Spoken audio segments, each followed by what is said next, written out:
Bem-vindos ao Debate. Se você sair de casa hoje, para ir ao mercado e cruzar com um carro forte estacionado em frente a um banco, saiba de uma coisa. O número exato de guardas armados ali ao redor não foi decidido pelo gerente do banco. Muito menos por uma planilha de custos da empresa de segurança, né? Exato.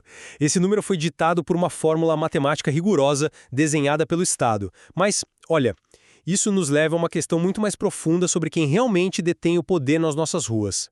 Hoje nós vamos mergulhar nas múltiplas perspectivas de um documento basilar do setor, o texto Noções de Segurança Privada, de autoria do professor José Márcio Lacerda. Um material riquíssimo, aliás. Sim, é um material cuja abrangência é tão significativa que, só para registrar formalmente, seus direitos autorais, copyright 2001-2026, professor José Márcio Lacerda, todos os direitos reservados, balizam a formação do setor há décadas. E o que esse texto expõe é uma tensão brutal entre o papel do Estado e a força da iniciativa privada. E é uma tensão que afeta diretamente quem está nos ouvindo agora. Porque quando a gente olha para a paisagem urbana do Brasil... Muros, guaritas... Esses muros altos, cercas elétricas, eles parecem apenas cenário. Mas lendo esse material com calma, a gente percebe que eles são a infraestrutura de um contrato social que está, no mínimo, fraturado. Pois é. E o debate central que nós extraímos desse texto hoje é o seguinte: a segurança privada no Brasil deve ser compreendida fundamentalmente como uma concessão estrita, uma coleira curta, onde o Estado mantém o monopólio da força, ou as próprias regras e admissões do texto sugerem que ela se tornou um sistema paralelo, impulsionado pela falha do Estado em garantir a segurança pública? Essa é a grande pergunta. E eu vou defender aqui que o gigantesco arcabouço regulatório que o texto detalha prova que a segurança privada é estritamente subsidiária. Ela foi desenhada milimetricamente para evitar a formação de milícias e garantir que a força não seja privatizada, mas apenas delegada sob vigilância absoluta do Estado. Bom, eu já vou por um caminho bem inverso. Eu vou argumentar que quando você lê as entrelinhas sociológicas e econômicas que o próprio documento confessa, fica claríssimo que a segurança privada opera como uma necessidade estrutural. Ela desafia totalmente a teoria do monopólio estatal exclusivo, criando um sistema onde a proteção física é ditada pura e simplesmente pela capacidade de pagamento de quem contrata. Tá, então para dar o pontapé inicial, a gente precisa olhar para as regras do jogo. O material é muito categórico ao afirmar que o Brasil adota a teoria do monopólio estatal da força. A segurança privada é definida apenas como subsidiária e complementar. No papel, né? Mas o texto usa um termo jurídico-chave, que é o numerus clausus. Para quem não é do direito, isso significa uma lista fechada. O Estado vira e diz: você só pode atuar nessas atividades específicas do jeito que eu mandar e nada fora disso. O aviso do professor Lacerda é muito claro: sem o controle rígido da Polícia Federal, consolidado lá na portaria número 3.233 de 2012... A famosa portaria? Sim, a Bíblia do setor. Sem ela, nós perderíamos a distinção entre o público e o privado, correndo o risco de ver surgirem exércitos particulares. Então o Estado cede um espaço minúsculo, super vigiado, para o mercado atuar. Eu não vejo privatização nisso. Olha, eu entendo a teoria do numerus clausus de verdade, mas essa conta não fecha para mim quando a gente olha para a motivação que o próprio texto apresenta. Se você for lá no item 2, que fala da segurança privada como complemento, há uma admissão que é assustadora de tão sincera. Qual parte? O documento diz, com todas as letras, que a violência urbana e as dificuldades dos órgãos de segurança pública fazem crescer a sensação de insegurança. E conclui, atenção, que o Estado não possui condições de suprir completamente suas tarefas. É um diagnóstico da realidade. Sim, mas aí ele diz que, por causa disso, aqueles com melhores condições econômicas buscam a segurança privada. Quando um documento oficial admite a incapacidade crônica do Estado e atrela o direito à proteção ao dinheiro, a segurança privada deixa de ser um mero complemento. Mas constatar um problema social não invalida a regra de controle. Invalida? O Estado ainda dita como vai ser feito. Mas muda a natureza da coisa toda. ela se torna a infraestrutura primária de proteção para o capital. Não é um complemento quando o Estado basicamente diz: eu não dou conta, resolva você mesmo se tiver dinheiro. Cria-se um sistema paralelo e desigual na prática. Eu leio isso por outro prisma. E, para ilustrar, eu acho que a gente pode usar a analogia de uma medicação de tarja preta. Tarja preta? Como assim? Pensa bem. O Estado reconhece que o paciente, que é a sociedade, está com uma doença grave, que é a insegurança. Mas a substância necessária para tratar isso, que é o uso da força armada, é tão incrivelmente perigosa que exige uma prescrição super controlada. O mercado de segurança privada não é livre, de jeito nenhum. Mas um mercado opera visando lucro. Sim, mas o controle não é feito apenas pela Polícia Federal através das DELESP, as delegacias regionais. O texto detalha que até o Exército Brasileiro entra nessa equação. Através da DFPC, sim. Exatamente, a Diretoria de Fiscalização de Produtos Controlados. Eles regulam calibres, munições, blindagens. Você tem um ecossistema inteiro de agências estatais em cima dessas empresas para garantir que a medicação não vire um veneno para a sociedade. Olha, essa sua ideia da medicação de tarja preta faz todo o sentido no papel. É uma imagem legal, mas ela ignora quem está segurando a caneta na hora de prescrever a dose de verdade. Deixa eu trazer um conceito do texto que quebra essa sua imagem de controle absoluto, os chamados Serviços Orgânicos de Segurança. Mas eles são rigorosamente previstos na Lei 7.102. São previstos, sim, mas pensa no que eles representam na prática. O artigo 10 dessa lei permite que empresas que não são da área de segurança formem seu próprio corpo armado. Sob regras rígidas. Quem está nos ouvindo e trabalha num grande complexo logístico ou, sei lá, numa grande rede de supermercados já deve ter visto isso. A própria empresa tem seus guardas armados. Se uma transportadora cumpre os requisitos burocráticos, ela ganha a chancela do Estado para ter uma pequena força armada protegendo o seu próprio patrimônio. Certo. O monopólio da força não está sendo rigorosamente tutelado aí. Ele está sendo terceirizado e comoditizado para o setor corporativo. Peraí, comoditizado é uma palavra muito forte. Imprecisa, eu diria. O fato de um supermercado ter um guarda armado não significa que ele comprou uma fatia do monopólio da força para usar como bem entender, tipo um feudo. A empresa orgânica não tem autonomia tática nenhuma. Não tem? Nenhuma. E isso nos leva à logística da força, que o texto explica brilhantemente através daquelas regras de transporte de valores. Lembra da fórmula matemática que eu mencionei logo no começo do debate? Sim, as regras baseadas na tabela UFIR. Isso, a UFIR, a Unidade Fiscal de Referência. É um índice econômico.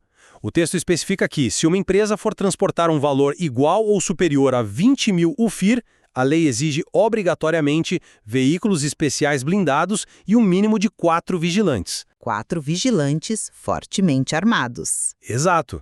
Se o valor for menor, entre 7.000 e 20.000 UFIR, o Estado permite um veículo comum com 2 vigilantes. Mas perceba a profundidade disso. Quem decide a escala da tática do armamento na rua? Não é o livre mercado. É a tabela do governo. Um banco não pode chegar e dizer: para economizar vamos mandar 20 milhões de reais num carro popular com 10 caras segurando espingardas porque sai mais barato que alugar um blindado. Não pode. O Estado impõe exatamente a proporção da força física. A tática é pública. Apenas o financiamento é privado. Tá, é um belo argumento, eu admito. A matemática tá aí. Mas você já parou para pensar que isso é apenas a burocratização da violência? Burocratização? Como assim? Eu não nego a precisão matemática da regra do UFIR, mas lê a definição de escolta armada no material. A atividade é executada sempre de forma onerosa para o contratante. Ao definir quantos homens armados vão em cada carro, a regulamentação não impede a militarização das nossas ruas. Ela simplesmente garante que essa militarização ocorra dentro de parâmetros que o Estado consiga auditar e cobrar taxas. Auditar e limitar. Tem uma grande diferença. Muito mais auditar do que limitar, convenhamos. O fato de o Estado exigir 4 vigilantes em vez de 2 para valores altos não reafirma um monopólio pacífico. Reafirma que a circulação de grandes capitais no Brasil exige pequenos exércitos rodando pela cidade, só que financiados por entes privados. O Estado virou um cartório. Ele carimba a força privada, mas não é o detentor exclusivo dela. Nossa, eu acho muito difícil sustentar essa visão de exércitos privados quando você analisa o perfil de quem de fato aperta o gatilho, o vigilante. O texto gasta unidades inteiras destruindo esse arquétipo do mercenário ou do capanga. Uhum. O vigilante é uma figura fascinante porque ele é, antes de tudo, um profissional regulado pela CLT, a Consolidação das Leis do Trabalho. E o material nos mostra que a lei trabalhista aqui atua quase como uma ferramenta de segurança nacional. Peraí, usar a CLT é controle de direitos trabalhistas, não de segurança tática. Deixa eu terminar o raciocínio, porque as duas coisas juntas, na verdade. Para o cara ter o porte de arma, que só vale em serviço, ele precisa da Carteira Nacional de Vigilante, a CNV. E os deveres operacionais da Portaria 3.233 exigem probidade, urbanidade, mas olha como o Estado usa a CLT a seu favor. O texto detalha as punições do artigo 482 da CLT. Um vigilante pode sofrer demissão por justa causa, por improbidade, embriaguez em serviço ou abandono de emprego.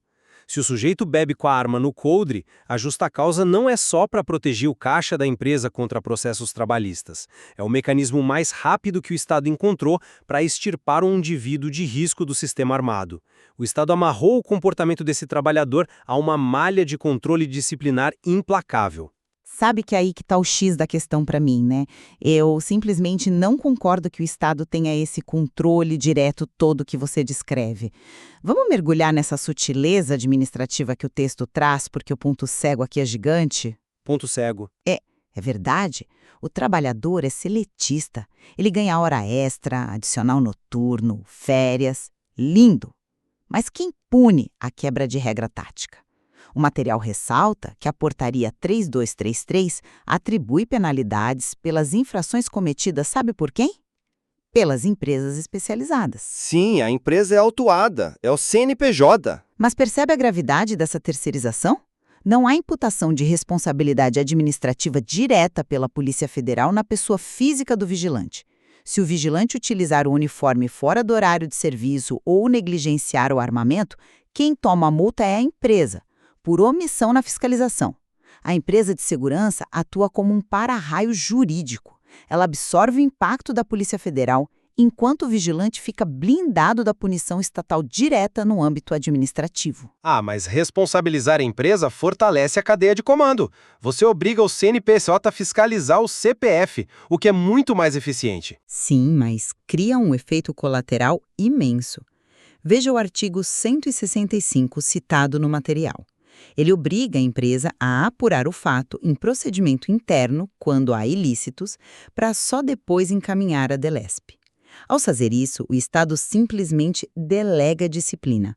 A Corporação de Segurança faz a sindicância interna, controla as provas iniciais e domina a narrativa do que vai ser reportado à Polícia Federal. Entendi o seu ponto. Essas empresas ganham um poder quase estatal sobre a própria tropa. Você diz que o vigilante responde ao Estado.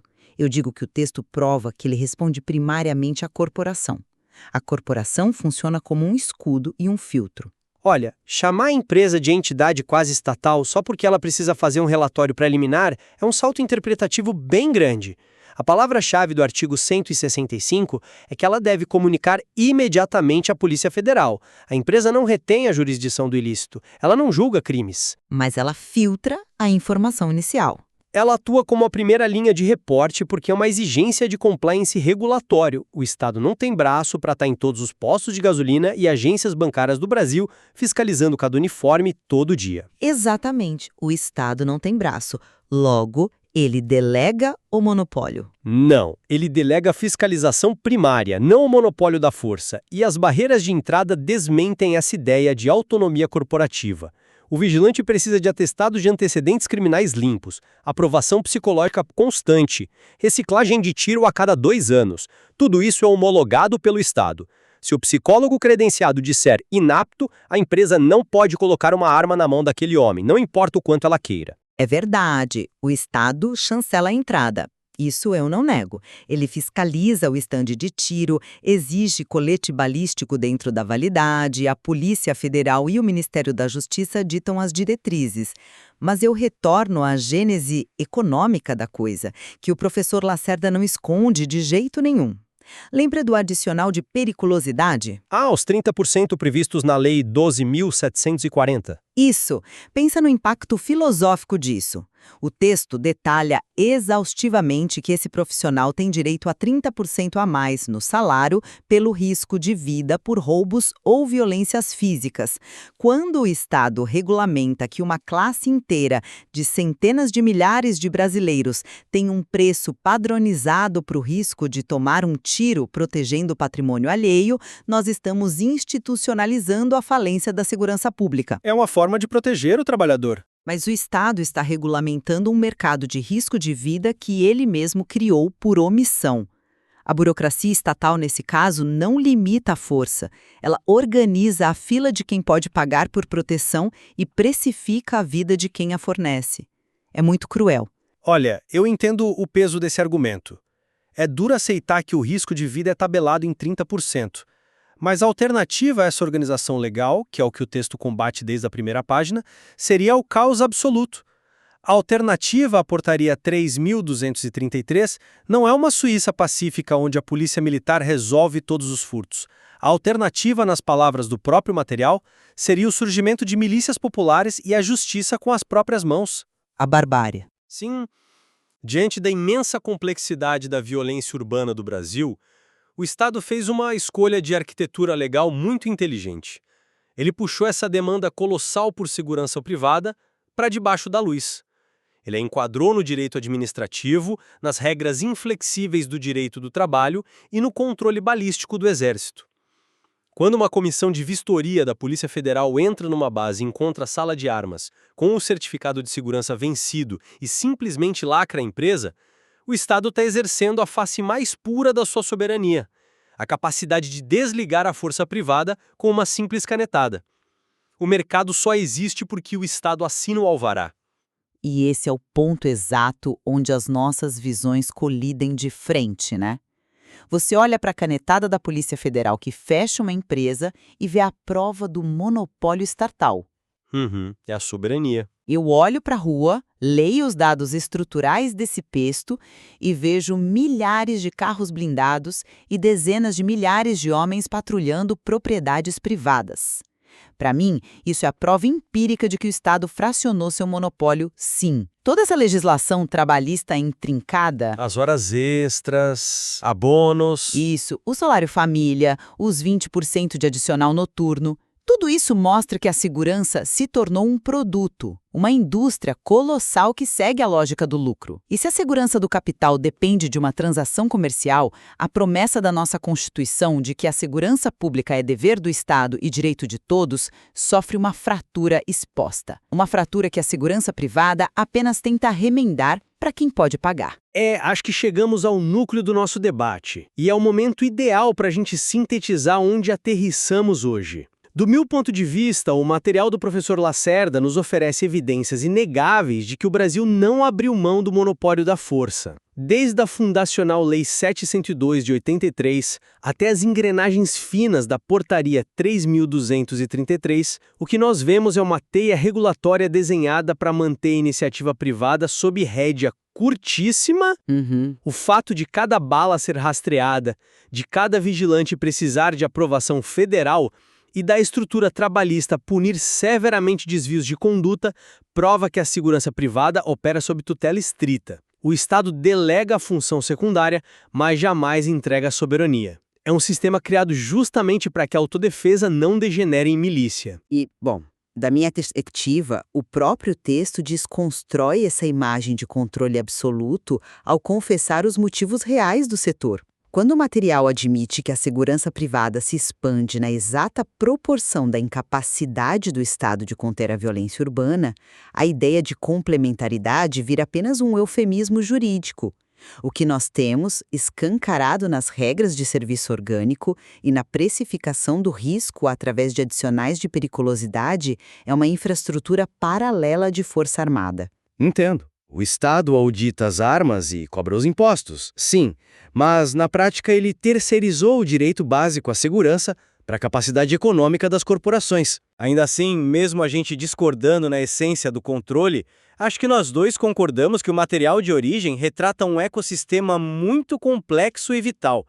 A linha que divide o direito legítimo de uma pessoa ou empresa de proteger seu patrimônio e a obrigação do Estado de fornecer paz social está num processo de negociação contínua. Sem sombra de dúvida. Esse documento é muito mais do que um manual de regras para empresas de vigilância.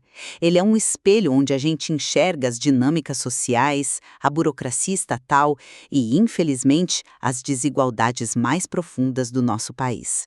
Com certeza, e para quem está nos ouvindo, há muito mais a ser explorado nessas páginas do professor José Márcio Lacerda. A forma como a jurisprudência trata as demissões por justa causa no setor armado, os impactos econômicos das obrigações da CLT e até os detalhes técnicos de como a Polícia Federal audita essas empresas de perto. É um material riquíssimo para entender a mecânica real do nosso país. É uma leitura obrigatória para quem quer entender o que realmente acontece nos bastidores quando o risco de vida entra numa planilha de custos e vira parte da descrição de um cargo, né? Voltando à nossa imagem inicial. Da próxima vez que você vir um muro com cerca elétrica, um guarda na porta do banco ou um carro forte passando pela sua rua, lembre-se de que eles não são apenas o cenário de uma cidade violenta. Eles são os tijolos de um sistema legal vasto e profundo. E cabe a cada um de nós observar e decidir se, no fim do dia, eles representam o braço estendido e protetor de um Estado que controla tudo ou apenas os remendos de um monopólio que já se quebrou faz muito tempo. Nós deixamos essa reflexão com vocês.